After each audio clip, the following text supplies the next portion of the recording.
From love to betrayal, a husband's harrowing journey unfolds.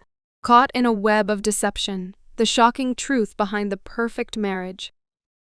We spent 2 years together in college and got married the fall after we graduated. Spent 2 years exploring our relationship and finally got settled down and was ready to raise a family. She got off birth control and her libido took off, but it took 3 years for us to get pregnant. But we got a beautiful girl finally. After a couple of months, my wife got back on birth control and had a hard time with it. Her doctors switched her meds several times, but she had bad side effects with each one. We talked about it and were unsure if we wanted another child, and since it was easier for me to get a vasectomy reversed later, if we decided to have more children, I had the operation. That was 3 years ago, and after coming off birth control, my wife has felt better. And sex has been worry-free since we can no longer get pregnant. We actually have sex more now than when we were in college. Then 3 weeks ago, my wife was late for her period, which isn't that unusual for her. Then I noticed her breasts were a little tender, and she started what seemed like signs of morning sickness. Now I know there have been cases of nature reversing vasectomies. So, I went to the doctor and had my sperm count checked, and the verdict was, I'm still sterile. But I didn't tell my wife. My wife finally went to her doctor and confirmed she was pregnant. So she had me go to my doctor to get tested.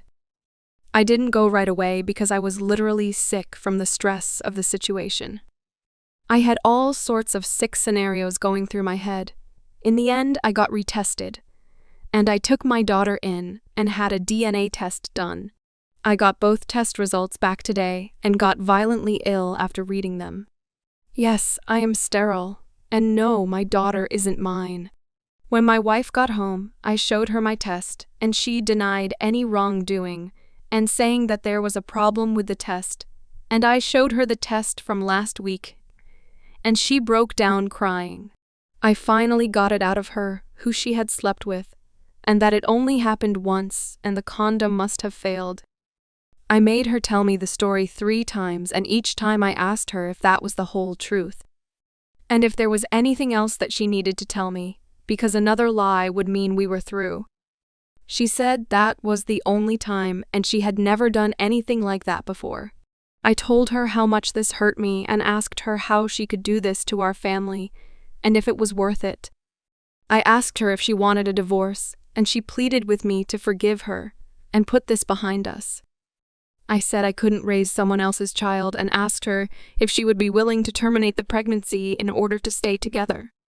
She cried the rest of the night, but when we went to bed, she said she would do whatever it took to save our marriage.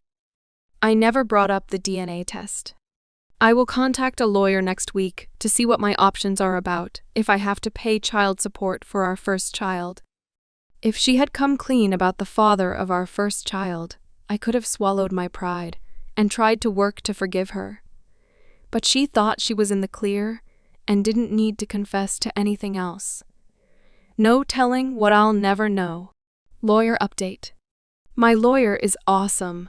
She had me bring in a bunch of paperwork, bank statements, and my medical and DNA results, and had me tell her my story.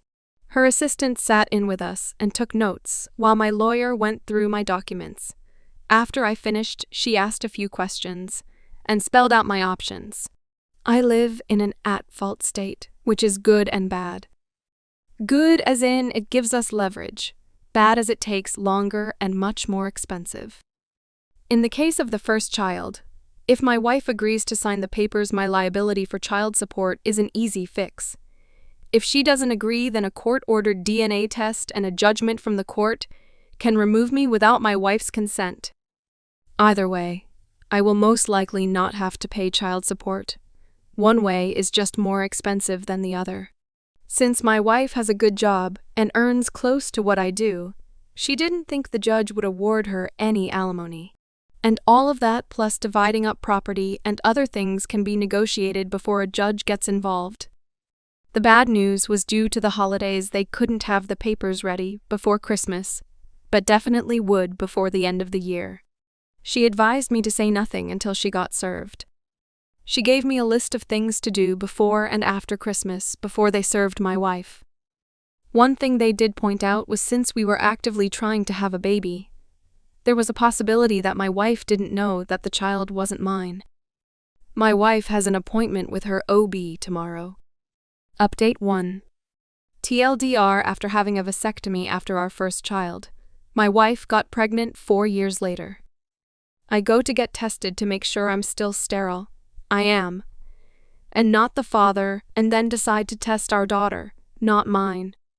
I had to wait till after Christmas to have her served. So I met my sister at my house, and we started moving my stuff to her house while the divorce goes through, or at least until my STBXW leaves, and I get possession of the house. We took 4 carloads to her house and came back for the rest. My sister felt it important for her to be there for support and as a witness. I also moved a nanny cam into the living room so it could record everything in the cloud. At about 10:45 a.m., I got a text from the lawyer saying she had been served.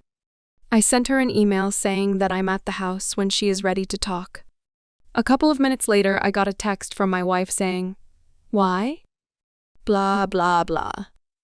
So I resent the first text and waited for her to get home. She sent several texts and voicemails. They don't mention anything about cheating, just how she thought we were working this out. And she thought we would sit down and have a conversation before proceeding with a divorce. Playing the family card and how this will devastate the child and our families. How she feels betrayed. That was a good one. She was still sharing her location, and it took her 20 minutes before she left work. She then stopped at a nearby Walgreens for a few minutes. The purpose of the stop at Walgreens became clear as a police car pulled in behind her in the driveway. According to the officers, she got the police there because she said she was afraid, and that we had guns in the house. I showed the officers my empty gun safe and said that I had removed them to another secure location. We went back to the living room and I showed my wife the paternity test that I had done that showed her daughter was not mine. Her response was denial and disbelief, which appeared genuine. She broke down and cried for about 10 minutes. I told her this was the final straw and why I wanted the divorce. At about that time, the police officers reminded me to keep it civil and made their exit after I told them I was leaving soon to stay at my sister's house. When I asked who the child's father was, she claimed she didn't know. I asked if there were that many guys she was sleeping with, or did she just not know his name? I asked how many times had she cheated on me between pregnancies. To which she said it was just the 2 of them. I told her that I'd said earlier if she didn't tell the whole truth that I was done. I reminded her I also told her that I couldn't/wouldn't raise someone else's child, and that she had better figure out who the real father was, because I wasn't paying child support for someone else's baby. She wanted to know what we were going to tell our daughter, and I said that was up to her because this was her mess, and I wasn't taking the blame or cleaning it up for her. I drafted a couple of emails last week, one for our friends and family with copies of all the test results, and reasons why I was asking for a divorce, the other for my wife with copies of the same tests along with what I knew, and things that I had told her previously. I had to run it through my lawyer and make a couple of edits before she signed off on it. I sent copies to all our friends and relatives when she pulled into the driveway this afternoon. Most of the feedback has been one-sided and very colorful. In the end, I told her if she had been truthful, we might have been able to work things out. But I couldn't trust a lying serial cheater, and I told her if she had gotten her tubes tied instead of me getting a vasectomy, she might have got away with it. I told her she needed to get a lawyer so we could move forward and start to heal. Update 2. We had our second meeting with the lawyers today, and we signed off on almost everything except the house. Still waiting for an appraisal to come back and figure out the split. Motions got filed today, and a court-ordered paternity test was scheduled for all 3 of us. Since STBX you didn't fight me on everything, we filed a no-fault divorce petition. If everything goes right, I get the house back on Feb 15, and the divorce will be final on April 5th. The lawyers did a better job keeping us separated, and the conversation between the two of us to a minimum. I was a little worried when she came in, pale and with no energy to speak of. I couldn't tell if it was lack of sleep or maybe over-medicated. She just stared out the windows as the lawyers read everything to us before we signed some of the papers. Walking out felt like I had shed a giant weight from around my neck. HR got me signed up for therapy tomorrow. My boss had put a bottle of champagne on my desk and offered me some time off if I needed it, but I told him I was excited to get back to work. What do you make of this? Please let me know in the comments below. Thank you for joining us today. Be sure to like and subscribe and hit that notification bell so you don't miss out on our next video. See you next time.